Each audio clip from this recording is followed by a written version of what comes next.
Watch mojo Hindi में आपका स्वागत है। और आज हम ऐसे 10 यूट्यूबर्स को देखेंगे जिनकी मृत्यु बहुत जल्द हो गई थी। इस लिस्ट के लिए हम उन प्यारे यूट्यूबर्स की मौत को देखेंगे जिन्होंने हमें बेहद दुखी कर दिया था। क्या आपने कभी इनमें से किसी यूट्यूबर को फॉलो किया है? अपने मेमोरीज को नीचे कमेंट्स में बताएं। कोलिन विकॉफ किटी 0706 नाम से जाने जाते थे। वो एक टैलेंटेड एनिमेटर थे। एक यूट्यूब पर वीडियो गेम्स के फनी स्पूफ लगातार रिलीज करते थे। लेफ्ट 4 डेड और टीम फोर्ट्रेस 2 उनके सबसे पॉपुलर प्रोजेक्ट्स हैं, जिसने इंटरनेट में काफी ध्यान आकर्षित किया था। Yes. Let this be a lesson for you. 2012 में पता चला कि विकॉफ एक्यूट लिम्फोब्लास्टिक ल्यूकेमिया से पीड़ित थे, जो एक ब्लड कैंसर है। 3 साल तक इस बीमारी से जूझने के बाद विकॉफ 2015 में 20 साल की उम्र में इस दुनिया से चल बसे। उनके कम्युनिटी ने उनकी 2012 की हिट टीम फैबुलस 2 का रीमेक बनाकर उनकी याद में एक ट्रिब्यूट देने का फैसला किया। ल्यूकेमिया रिसर्च के लिए फंड रेजिंग करते हुए टीम फैबुलस 2 रीएनिमेटेड का वीडियो 2020 में रिलीज किया, जो विकॉफ का 26th बर्थडे था।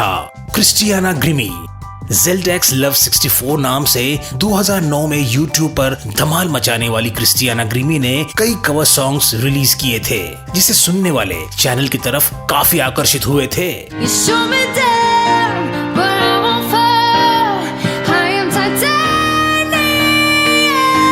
क्रिस्टियाना ने 2011 में माई यूट्यूब कंपटीशन में दूसरा स्थान हासिल किया था और पहले स्थान में थी सेलेना गोमेज, जिनकी मां और सौतेले पिता ग्रिमी के मैनेजर बन गए। कई एल्बम्स रिलीज करने के बाद उनका म्यूजिक करियर तेजी से बढ़ने लगा और 2014 में द वॉइस में उन्होंने तीसरा स्थान भी हासिल किया था।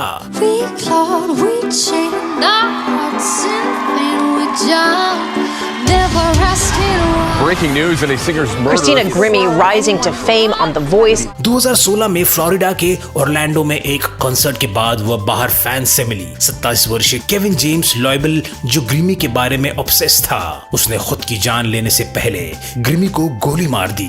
क्रिस्टियाना के मौत के बाद उनकी फैमिली ने क्रिस्टियाना ग्रिमी फाउंडेशन स्थापित करके वायलेंस और ब्रेस्ट कैंसर से पीड़ित लोगों की मदद करने की ठानी। She loved this town, she loved this state, she loved singing, she loved the Lord, and she loved me. And she was just my baby sister. Dylan Hart Put the lid back on to keep it lopsided and prevent it from being crushed completely.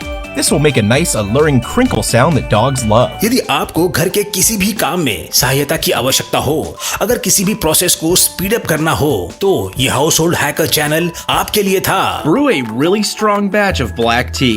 Talking 3 bags in an 8-ounce glass. You're gonna use it to clean the glass or mirror in your bathroom. Dylan heart द्वारा create किया गया ये channel आपके जीवन को आसान बनाने के लिए विभिन्न तरह के टिप्स और ट्रिक्स के बारे में था। अपने कुत्ते को नहलाते वक्त काफी मुश्किल हो रही है, खैर हाउस होल्ड हैकर ने इसका भी तरीका निकाला था। Work up a nice lather as the dish soap will help kill any fleas and the vinegar will help repel them. Channel ने एक सैटिरिकल वीडियो के साथ मिथबस्टर्स का भी ध्यान आकर्षित किया था, जिसमें इलेक्ट्रोलाइट्स और प्याज के साथ आईपॉड चार्ज करने का ट्रिक शामिल था। 2020 में खबर आई कि हार्ट की अचानक मृत्यु हो गई। हार्ट के दोस्त और चैनल के प्रोड्यूसर स्कॉट किन मार्टिन ने ट्वीट किया कि यह मेडिकल कॉम्प्लिकेशंस की वजह से था। वह 38 की उम्र में ही इस दुनिया से चल बसे। मॉन्टी ओम 2007 में मॉन्टी ओम ने वायरल वीडियो हेलॉइड रिलीज करके अपने अद्भुत एनिमेशन स्किल का प्रदर्शन किया था, जिसमें मेट्रॉइड और हेलो के बीच युद्ध दिखाया गया था। अधिक कंटेंट रिलीज करने, वीडियो गेम्स पर काम करने और उत्साही सपोर्ट बेस प्राप्त करने के बाद ओम रूस्टर टीथ में शामिल हो गए। उन्होंने RWBY बनाने और लायरीन के कैरेक्टर को आवाज देने से पहले उनके red versus blue web series पर काम करने लगे। There's a lot of things we hope to create to make people happy in ways they wouldn't expect. 2015 में एक मेडिकल प्रोसीजर के दौरान ओम को गंभीर एलर्जिक रिएक्शन हुआ और वो कोमा में चले गए। ओम के मेडिकल एक्सपेंसेस के लिए उनके परेशान फैंस तुरंत GoFundMe पर डोनेट करने लगे। दुर्भाग्य से कुछ ही दिन बाद 33 की उम्र में ओम का निधन हुआ। उसके बाद ओम के भाइयों में से एक नीत ने RWBY में लायरीन को वॉइसिंग देने का कार्य संभाला। But we tend to be masters of our own fate. The only thing that stops us from doing the really cool things is time. Caleb LeBlanc Hey guys, Today's video is going to be a little bit different. एक US family the लेब्लैंक्स के दिन प्रतिदिन के जीवन के बारे में vlog करने के लिए बनाया गया प्रटाइले चैनल 2010 में शुरू होने के बाद उसने जल्द ही लाखों दिलों के घर में जगह बना ली थी। Did you step in the big old puddle? माता पिता केटी और बिली ने कंटेंट को अपने बच्चों पर फोकस रखा जो थे हैले, कैलब और जूल्स। इसके कारण कई फैंस ने द लेब्लैंक्स को एक वर्चुअल फैमिली के रूप से देखने लगे जिसके वे भी एक हिस्सा थे। My name's Caleb and I'm making history. लेकिन 2015 में दुखद घटना घटी। कैलेब का 13 साल की उम्र में अचानक निधन हो गया। बाद में पता चला कि उसे हाइपरट्रॉफिक कार्डियोमियोपैथी था, एक ऐसी बीमारी जिसमें हार्ट बहुत मोटा हो जाता है।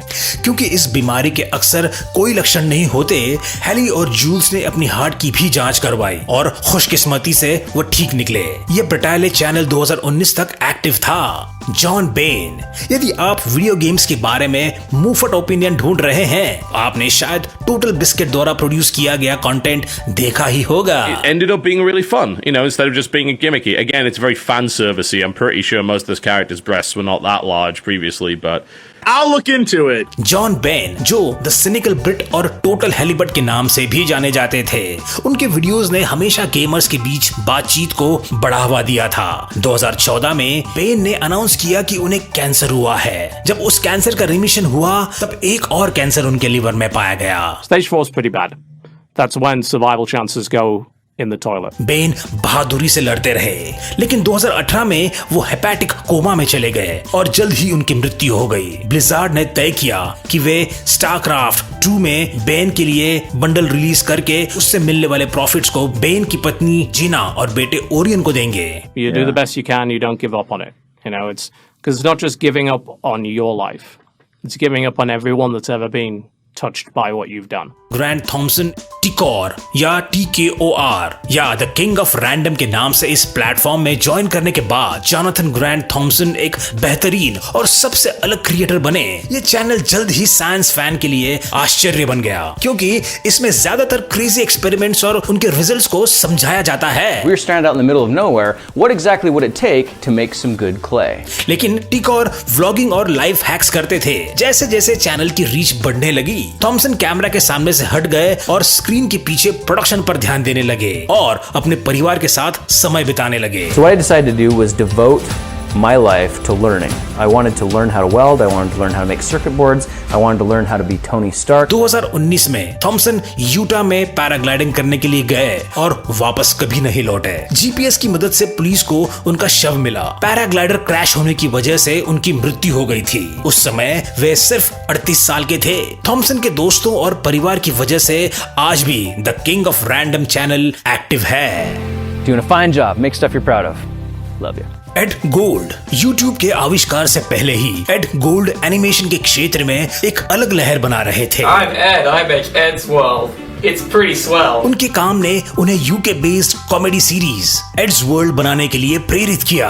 थॉमस रिजवेल, मैट हरग्रीव्स और टॉड लार्सन के साथ मिलकर उन्होंने बहुत सारे फॉलोअर्स को इकट्ठा किया था। 2011 में गोल्ड ने घोषित किया उन्हें दूसरी बार एक्यूट लिम्फोब्लास्टिक ल्यूकेमिया हुआ है। Yeah, Ed now has to animate from a bed while he goes to this bout of chemotherapy. अफसोस की बात है कि 2012 में 23 साल की उम्र में एक रिलेटेड इन्फेक्शन के कारण उनका निधन हो गया। लेकिन गोल्ड चाहते थे कि एड्स वर्ल्ड जारी रहे। पहले रिजवेल ने एड वर्ल्ड लेगेसी और हरग्रीव्स ने एड वर्ल्ड्स बियॉन्ड के रूप में जिम्मेदारी संभाली। शो में मिलने वाले प्रॉफिट्स को यंग लाइव्स वर्सेस कैंसर नाम के चैरिटी को डोनेट कर दिया था। We, the friends and family of Ed, would like to take this moment to thank you for keeping him company and keeping him strong for all the months he spent in hospital. Thank you. Etika, Desmond Amofah अपने energetic videos के लिए जाने जाते थे। विशेष रूप से अपने videos में निंटेंडो प्रॉपर्टीज को शामिल करते हुए उन्होंने डिवोटेड फैंस का एक ग्रुप बना लिया जिसे जॉयकॉन बॉयज कहा जाता है। जैसे जैसे समय बीतता रहा, अनिश्चित व्यवहार के कारण अमोफा बहुत स्ट्रगल कर रहे थे। जून 2019 में उन्होंने अपने पुराने चैनल TR1 आइसमैन के जरिए आई एम सॉरी नाम का एक वीडियो अपलोड किया। I shouldn't have pushed so many people away. Now I've got nobody. और फिर वो गायब ही हो गए। फ्रेंड्स, फैमिली और फैंस ने अधिकारियों के साथ मिलकर अमोफा को खोजने की बहुत कोशिश की। आखिर में उन्हें सफलता हासिल हुई। उन्हें मैनहट्टन ब्रिज पर अमोफा का सामान मिला और बाद में उनका शव भी। वे सिर्फ 29 वर्ष के थे। कई फेलो यूट्यूबर्स ने अमोफा की याद में चैरिटी के लिए पैसे जुटाए, जबकि उनके फैंस आज भी रचनात्मक रूप से उनके काम के लिए अपनी प्रशंसा दिखा रहे हैं। हमारे आखिरी यूट्यूबर को देखने से पहले कुछ छोटे मेंशंस। कोरी लाबैरी, इंक मास्टर के डैनियल सिल्वा को कार एक्सीडेंट में लाबैरी की जान लेने के जुर्म में जेल की सजा मिली। I'm sorry to Corey. I'm sorry to Corey's friends and family, and I'm really sorry to Corey's fans. Lee Otter, fans को बहुत जोर का झटका लगा जब 2020 में आइकॉनिक गेमर आईसी कैट 25 के निधन का पता चला। डैनियल कायरी, सिंडागो के को-फाउंडर का 2015 में निधन हुआ। This is just a big loss because Daniel was such an influence on what we did. He was such an inspiration for what I did. Griffin Claus, 2019 में सैटिरिकल कॉमेडियन टिल्लॉन का the hacker का दुखद निधन हुआ। इससे पहले कि हम आगे बढ़ें, हमारे चैनल को सब्सक्राइब करें और लेटेस्ट वीडियोस की जानकारी के लिए बेल आइकन को दबाना ना भूलें। अगर आप फोन पर वीडियोस देख रहे हैं तो सेटिंग्स में जाकर नोटिफिकेशंस को ऑन कर दें। टेक्नोब्लेड, अगर लोग उन स्ट्रीमर्स के बारे में बात कर रहे हैं जो माइनक्राफ्ट को सबसे अच्छा हाईलाइट करते हैं, तो कई लोग टेक्नोब्लेड उर्फ एलेक्स को मेंशन जरूर करेंगे। Technoblade, where have you been all this time? Well, you see, I've been farming potatoes in Skyblock. That wasn't a joke. जब वो ड्रीम के साथ अपने फ्रेंडली राइवलरी के बारे में मजाक नहीं कर रहे होते, तब वो अपने फैंस की खुशी के लिए माइनक्राफ्ट के सर्वर या टूर्नामेंट में बिल्डिंग और डिस्ट्रॉइंग करते हुए पाए जाते हैं। 2021 में एक दिन टेक्नोब्लेड ने अपनी अनुपस्थिति को एक्सप्लेन करते हुए एक वीडियो अपलोड किया। I looked at myself in the mirror and I noticed that my right shoulder was starting to swell like crazy. उनके बाजू में कैंसर का एक रूप सरकोमा था। इससे निपटने के लिए टेक्नोब्लेड ने कई ट्रीटमेंट्स और सर्जरीज करवाई, लेकिन जून 2022 में उनके चैनल पर सो लॉन्ग नर्ड्स के टाइटल के साथ एक वीडियो अपलोड हुआ। I'm Technoblade's dad.